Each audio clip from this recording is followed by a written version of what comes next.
Okay. Hello, everybody. Hi, I'm Carol Irby in Baton Rouge.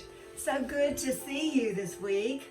I hope that everybody is safe and staying inside and everything's going fine for your quarantine. Okay, I'm so excited. I just wanted to talk to you. You know, I've been posting videos about my journey with pulmonary fibrosis. Okay, just got in from 14-mile bike ride. So anyway, here's what's going on now. My doctors wanted to start me on infusions, 90-minute, once-a-month infusions. I don't have the name and all that yet because it's in there and I don't have it. I just got in from the bike ride. But what I wanted to tell you is, if you're on a journey like this and similar, you know how we pray and we reflect and we try to tie it all together and wonder where it's going, and we wonder, you know, what we can do to help and what we can do to stop it. And I'm sure we all go through the same thing, thinking these thoughts and laying awake. And okay, so what I want to share with you today is the fact that I sent a letter to my doctor requesting that she give me the test for the antibodies for the COVID-19 antibodies. And here's why. I became very, very ill in November. I was sick for 7 weeks with the same symptoms that they're talking about for COVID-19. Okay, let me go back a little bit just to give you a little bit of history here so you can see what I'm talking about. Okay, in 2011, I was diagnosed with rheumatoid arthritis. So they put me, my numbers were so high, they put me on methotrexate for 2 years. It damaged my lungs. I got a diagnosis as possibly going to need a lung transplant in 3 years. I was operating at 70% pulmonary. Okay, what happened was when I had the surgery, I just didn't buy into it. I just thought I needed a steroid shot. I thought I had the flu. I was run down. I was working 60, 70 hours a week, going into a 2-month turnaround with going to be working 80 hours a week. So anyway, long story short, you can watch the video. I have a video on that. It's the very first pulmonary video. You can watch the story on that. I'm not going to go into that today because this is cumulative events that bring us to where I'm at now. Okay, so anyway, what happened? The surgeon said he did not think that I was diagnosed with that because he had seen those pulmonary fibrosis lungs, and they were stiff and gray and granular, and my lungs were pink and pliable. So praise God. That's all I needed to go with right there. I went on that. I kept going to the rheumatologist. I didn't go back to the pulmonary specialist. Flash forward 10 years later, 2020. That was 2010. My husband died 2009. The next year they diagnosed me with arthritis. 10 years. Okay, in November, I got very, very sick. I ran fevers. I had bought everything I could buy at the drugstores over the counter. I had Claritin, I had Theraflu, I had Tylenol, colon, sinus, I had, you just name it. I have a whole medicine cabinet in there full of everything I had. Okay, here's kind of how the pattern went with me. I was so ill. To begin with, I drove myself 12 hours all the way to Tennessee on a vacation when I got sick on Thursday, and we were leaving Saturday morning. I did not know that my granddaughter, the last time we had been together was on Thursday morning when we took the 2 babies to the pediatrician clinic because they were sick. We had lunch after that. I did not know that she was throwing up all Thursday night. I was throwing up all Thursday night. I found out on Friday. She found out on Friday. I had been in bed all day Friday, and I was still sick Friday night. Okay, so we just thought we got a little flu bug. And we thought, since we had the vacation planned and scheduled for a long time to go to Tennessee, that we would go ahead and go and we'd just get better. Well, anyway, I have a video I'll upload it on that Saturday morning when I left to go to Tennessee, driving myself, my grandson, and I on a 12-hour trip. I thought, Lord, help me to be able to stay awake on this trip. I had not slept the night before, had been sick, you know, the 2 nights prior. Anyway, we took off, long story short. By the time we got to Tennessee, the two babies were still sick. My granddaughter and her husband both were sick.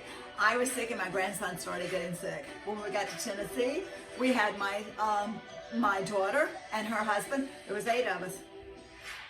Long story short, over the course of the week, we all got sick. Okay, the sickness, how my sickness was, I was coughing and coughing and coughing and coughing. Felt like if I stood up, I was literally just going to fall over. I was so weak. I was so lethargic. I was just like delirious. But I thought, oh, it's all the cough medicine and it's everything I'm taking that's doing this to me. Okay, so there'd be 4 or 5 days I would be in the bed. I think I was dying. I was too sick to go to the doctor. Couldn't breathe, coughing, couldn't get comfortable, turning over, laying on my back, laying on my chest. Just getting up and walking to the living room and collapsing on the couch. And then I started to feel a little better. Maybe I'd be sitting up in the recliner watching some TV. I kept drinking all types of liquids and all types of immune boosters and everything, trying to get well. The main excuse I had for not going to the doctor was I was too ill to go. I'm like, if I go to the doctor, I'm just going to call an ambulance to come and get me because there's no way I can go in there and take a bath and stand up to dress and get ready and drive myself to a doctor. Not going to happen. Okay, literally, there was many days I thought I would just stay at my house until I'd probably call an ambulance later in the day. That's how bad it was. I was sick for 7 weeks. Okay, so anyway, believe it or not, this is the strange thing about it. In that 7-week period, I would have 5 days, like I said, a week in the bed. The next week I'd start to get somewhat better. And I would just continue taking the meds. If I had been taking something that said do not take more than so many milligrams or so many days in a row, I'd taper it off and start something else, alternating everything. So anyway, I even got good enough to get up and go on a bike ride, but I was real slow and I was weak and I was kind of lethargic. And I thought, I won't be able to keep this up. So I had been riding like 200 miles a month at that time. I was going on 3 bike rides a day, riding 22, 26 miles. And I was doing it 12 times a month. Okay, so in November, I got, I think, 3 bike rides in from the weekend being in Tennessee and then being so sick. In December, I think I got 1 bike ride in. And it was not no 20, 22 miles. It was maybe going 10 miles an hour and maybe I went 5 miles. Okay, or 3 miles. Okay, so anyway, the last week of December, I went to the doctor and I was like, I just am not getting any better. I need a shot of steroids. I need something, a Z-Pack or something just to knock this out. She said, we're going to do a chest x-ray to make sure that everything's okay. Lo and behold, you can watch all my videos, watch the video on possible lung cancer, watch all that.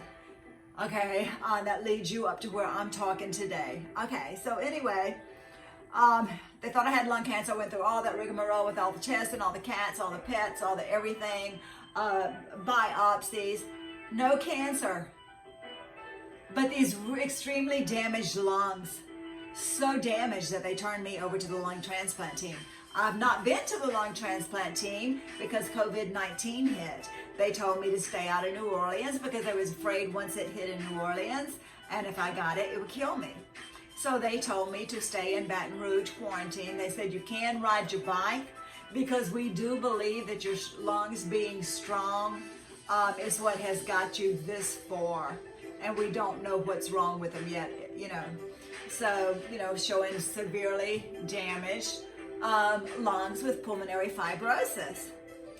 Okay, so they said you can ride your bike, stay quarantined, don't go in any stores, don't go to nobody's house, don't let anybody come to your house, but ride your bike.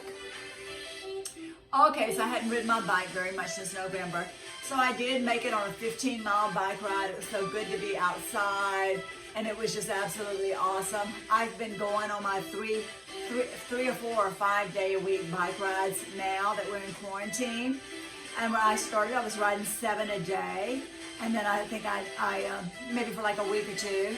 And then I got to 12. And then I started getting like 12.43, 12.37. Today I did 13.27. I'm getting stronger. I'm getting healthier. I'm getting back. Well, here's what I think happened to me. I think that when I had a clear x-ray in September and my lungs were clear and I was sick all in November, and the last week of December I showed advanced lung disease and they thought it was cancer, I think I had the COVID-19. I think the reason I didn't end up in the hospital on a respirator is because 10 months prior to November, I had been riding in excess of 200 miles a month on my bicycle. My lungs had built a tolerance up to riding 2,000 miles on a bicycle. So I believe when the COVID-19 hit me, my lungs were so strong. And even though they got damaged enough to turn me over to the lung transplant team, I'm getting stronger now. And I'm just requesting the test for the antibodies. I want to see if I was exposed to the coronavirus and if that's what I had in November and December. That would mean the world to me. It would change my diagnosis, because what they're thinking right now is that my rheumatoid arthritis is attacking my lungs. To those of you that have pulmonary fibrosis brought on by rheumatoid arthritis, you know what rheumatoid lung is. Your arthritis attacks your lung. And you know, if you can't stop it, you're gonna die, because if you don't have a lung transplant, because that's what it does, it destroys your lungs.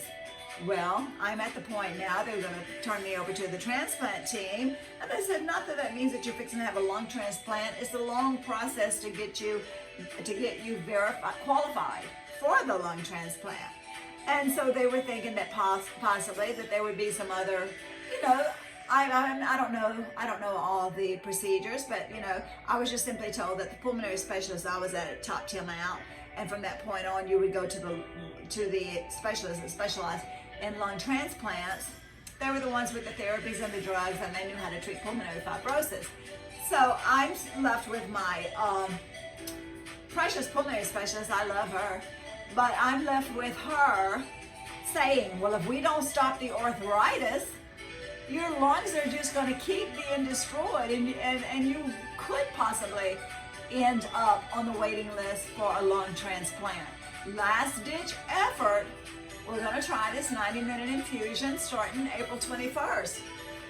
Well, I'm thinking if I could get a diagnosis that I had COVID-19 antibodies, that's a game changer for me. That would show them that damage that I received from September to December was COVID-19. It was not my arthritis attacking my lungs. That would keep me off the chemotherapy and keep me off the lung transplant list. These lungs that I'm living with now, I just rode 13.27, almost 14 miles on a bicycle today.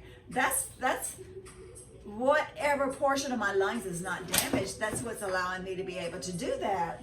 I got the door open, it's kind of windy in here. Okay, so anyway, I wanted to share this with you.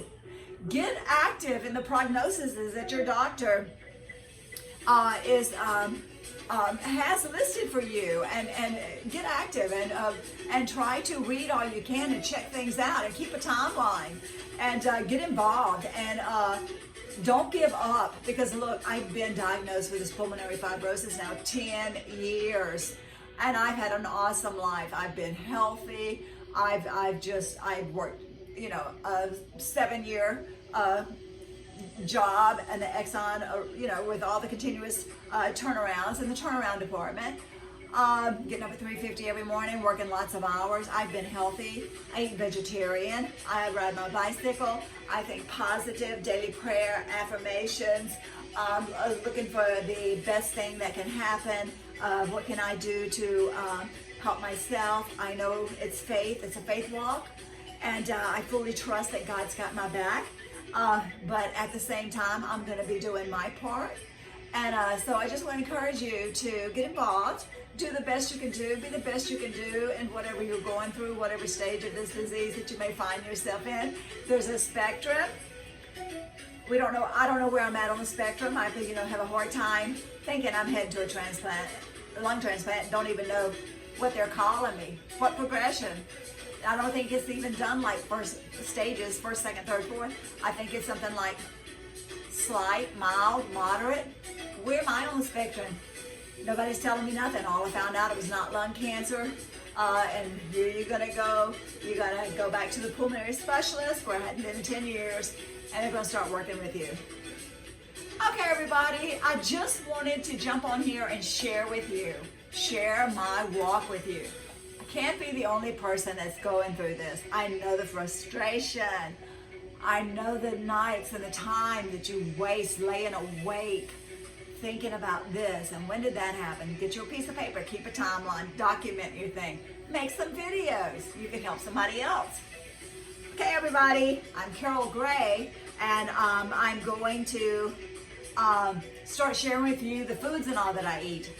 It's a long story. I'm getting a divorce. I am divorced, okay, but I'm fixing to drop my name and change it all back to Carol Irby, my maiden name. So some of my stuff says Carol Irby, some says Carol Irby Gray.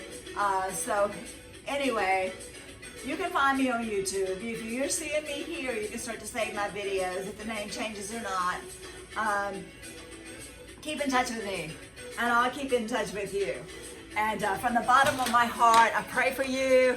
I hope the best for you, and God bless you all. And I hope that your journey is positive, and the feedback that you get, and possibly that your health could improve as we all pray for that. All right, everybody, I'm Carol Irby. Go ahead and have a good day.